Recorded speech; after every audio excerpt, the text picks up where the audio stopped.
રાજકોટ મહાનગરપાલિકાની સ્ટેન્ડિંગ કમિટીની બેઠક મળી હતી, જે પૈકી 17.29 કરોડના કામની 12 દરખાસ્ત મંજૂર કરાઈ હતી અને એક દરખાસ્ત નામંજૂર કરાઈ છે અને એક દરખાસ્ત વધુ વિગતવાર માહિતી સાથે અપડેટ કરી ફરી રજૂ કરવા પેન્ડિંગ રાખવામાં આવી છે।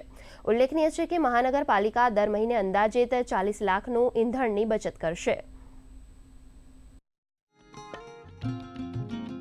આજરોજ રાજકોટ મહાનગરપાલિકાની સ્ટેન્ડિંગ કમિટીમાં કુલ 14 દરખાસ્તો હતી, જેમાંથી એક નામંજૂર અને એક પેન્ડિંગ રાખવામાં આવી છે। નામંજૂર 4 નંબરની દરખાસ્ત કરવામાં આવી છે, જેમાં રેસકોર્સ ખાતે આવેલું ઓડિટોરિયમ રિનોવેશન માટેની દરખાસ્ત હતી, જેમાં અમે એવું સૂચન કર્યું છે કે આગામી 4 માસ દરમિયાન જો પીપીપી ધોરણે કોઈ એજન્સી કામ કરવા તૈયાર હોય એ પ્રયત્ન કરવા।